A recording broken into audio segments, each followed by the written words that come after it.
पहले कोई ने ना यहाँ पर कोई पढ़ा था और ना ही कोई पढ़ना चाहता था, क्योंकि ऐसा लगता था कि हमारी ज़िंदगी ऐसे ही है, हम ऐसे ही काट लेंगे। अरे पढ़ने के लिए बच्चे को तो बहुत समझाता हूँ, यहाँ उनके पेरेंट्स से बात करता हूँ, पर यहाँ के कुछ पेरेंट्स हैं मानते नहीं है। मैं 1 महीने तक तो कोचिंग गई। कोचिंग में भी पैसे लगते थे, जो मैम ने टिक लगवाए थे वो मैं रिवीजन करती रहती थी, याद करती रहती रोड में बैठ के। कहते हैं कि मंजिलें उन्हीं को मिलती है जिनके सपनों में जान होती है। पंख से कुछ नहीं होता, हौसलों में उड़ान होती है। कुछ ऐसे ही सपने लेकर कुछ बालिकाएं हमारे साथ हैं। ये जो इनका घर है, यहाँ इतनी गंदगी और बदबू है कि यहाँ आते ही लोगों को मुंह पे रुमाल रखना पड़ता है। लेकिन वो इसी ऐसी बदबूदार दलदल भरी जिंदगी में जी रही हैं। लेकिन उनके सपने कुछ और ही कहते हैं। उनके हाथ में पहले कटोरा हुआ करता था, लेकिन आज उनके हाथों में कलम और उनकी डिग्रियां हैं। आइए जानते हैं उनके सपनों के बारे में कि इस जिंदगी से बाहर निकलकर क्या बनना चाहती हैं। बेटा, नाम क्या है आपका? मेरा नाम करीना है। आपने कौन सी परीक्षा पास की? हाई स्कूल की। High school. या आप हाई स्कूल की परीक्षा के बाद क्या करना चाहती हैं? मैं आगे डॉक्टर की पढ़ाई करना चाहती हूँ और मैं डॉक्टर बनना चाहती हूँ। डॉक्टर बनना चाहती हैं। या लेकिन यहाँ जैसे आप रह रही हैं, इस माहौल में लगता है आपको आप पढ़ाई कर पाएंगी? मुझे ऐसा तो नहीं लगता है, ना तो हमारे यहाँ लाइट की व्यवस्था है, ना पानी की। हमें पानी भी दूर से लाना पड़ता है और लाइट भी हमारे पास नहीं है, और हम मोमबत्ती से पढ़ते हैं। और जिस तरह से मोमबत्ती हम पढ़ते हैं, अगर कभी पानी गिरता, बारिश होती है तो मोमबत्ती बुझ जाती, हवा भी चलती तो मोमबत्ती बुझ जाती। 1 घंटा, आधे घंटे से ज़्यादा हम पढ़ाई नहीं कर पाते हैं। आपने स्कूल में दाखिला लिया था, तो आपने स्कूल में दाखिला लिया, आपको कैसे मोटिवेशन मिला? क्योंकि यहाँ आपसे पहले कोई पढ़ता था, किसी ने हाई स्कूल की परीक्षा पास की आपसे पहले? हमसे पहले कोई ने ना यहाँ पर कोई पढ़ा था और ना ही कोई पढ़ना चाहता था, क्योंकि ऐसा लगता था कि हमारी ज़िंदगी ऐसे ही है, हम ऐसे ही काट लेंगे। हाँ, तो जब यहाँ पर हम लोग ऐसे डोलते रहते थे तो नरेश पाल सर हमें एक बार दिखे, उन्होंने हमें समझाया, बताया, तब भी हमारे भेजे में नहीं घुस रहा था। कोई कह रहा था हम नहीं पढ़ेंगे, कोई कह रहा था ये काम हम नहीं करेंगे, लेकिन जिद के मारा नरेश पाल सर ने हमें साथ पे लेके गए और नहलाया धुलाया, फिर उसके बाद में हमें बिठाया, एक पाठशाला की तरीका बिठा के पढ़ाया।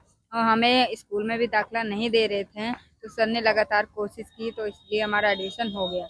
हमारा एडमिशन हुआ तो हमने 8th क्लास इसमें पास किया और 9th क्लास मैंने डीएवी इंटर कॉलेज और हाई स्कूल भी मैंने डीएवी इंटर कॉलेज से पास किया है। आप इंटर करने के बाद मेडिकल की तैयारी करेंगे। या मेडिकल की तैयारी के लिए कौन सा एंट्रेंस एग्जाम होता है, पता है? अब अभी तो नहीं पता है फिलहाल। जब मैं करूँगी, अभी तो फर्स्ट ईयर की कर रही हूँ, 12th के बाद मैं कर लूँगी। जब मैंने ये पास कर लिया है तो मैं हौसला रखती हूँ कि मैं आगे बढ़ जाऊँगी। बेटा, आपका नाम क्या है? मेरा नाम निर्जला। निर्जला। आपने कौन सी परीक्षा पास की है? हाई स्कूल परीक्षा पास की, फर्स्ट डिवीजन से। हाई स्कूल फर्स्ट डिवीजन से पास यस की है।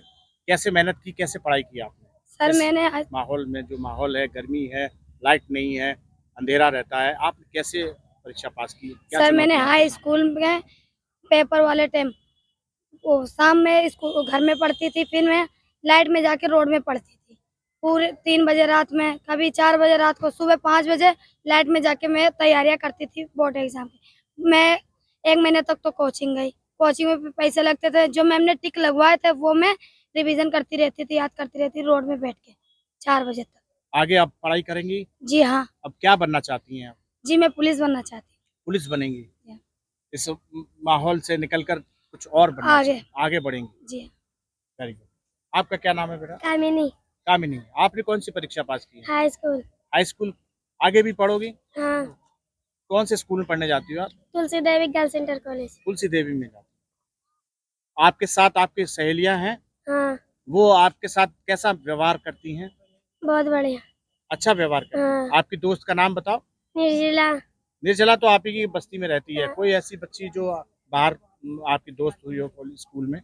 काजल है, सुमन है, बहुत बच्चे। अच्छा व्यवहार है उनका? हाँ, अच्छा व्यवहार। आप क्या करोगी आगे पढ़ाई करके? आगे पढ़ाई करके बहुत आगे बढ़ने चाहते हैं।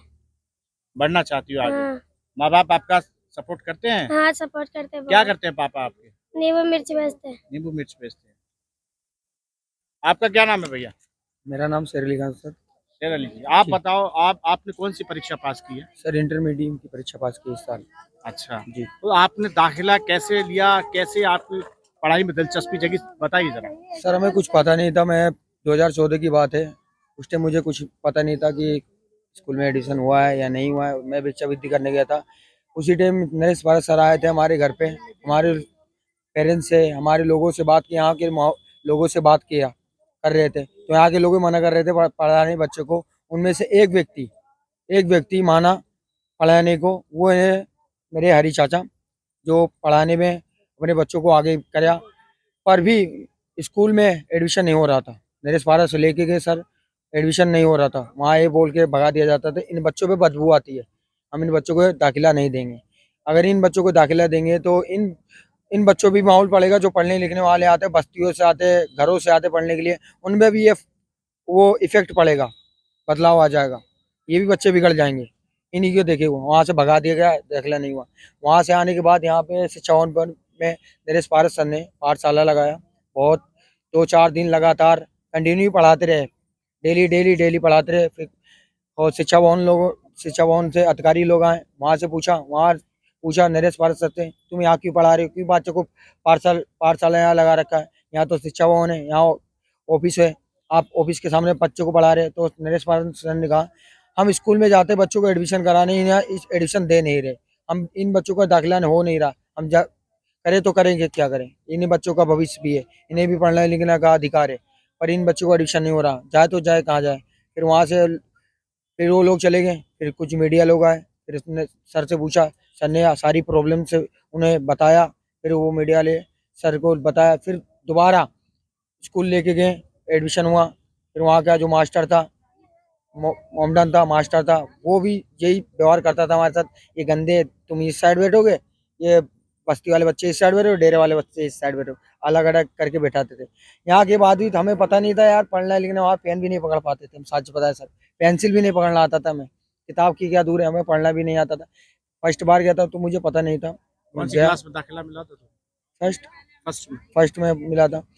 उस टाइम मैं नौली में 2-4 दिन लगातार गया, फिर मुझे वहाँ के बच्चों में बदलाव दिखा, तो मैं देखा यार ये तो बच्चे अच्छे बन ठन के आते हैं, अपना पढ़ाई लिखाई करते, शांति बैठे रहते हैं। एक हमारे बच्चे हैं उधम मचाते हैं, बस मैं भी उनके साथ ऐसा रहूंगा तो मैं भी ऐसे बन जाऊंगा। अभी आप बताओ, आपने इंटर पास की है जी। तो अब आप इस झोपड़पट्टी में स्कूल से लौट के आते हो, अपने यहाँ परिवार में कुछ बदलाव आपने किया है? कोई लोगों को समझाते हो आप कि आगे पढ़ने के लिए? बच्चे को तो बहुत समझाता हूँ, यहाँ उनके पेरेंट्स से बात करता हूँ, पर यहाँ के कुछ पेरेंट्स हैं मानते नहीं है अपने बच्चों को। इसको ऐसा नहीं है कि स्कूल में भेजें, वो जो चाहते हैं, जो माँ बाप करते हैं वही बच्चा करे। ये जो जगह है, ये शिक्षा विभाग के पास जो पीछे झोपड़पट्टी है, यहाँ तमाम परिवार हैं, बहुत सारे घर बने हुए हैं, करीब यहाँ 100-150 परिवार के लोग यहाँ रहते हैं।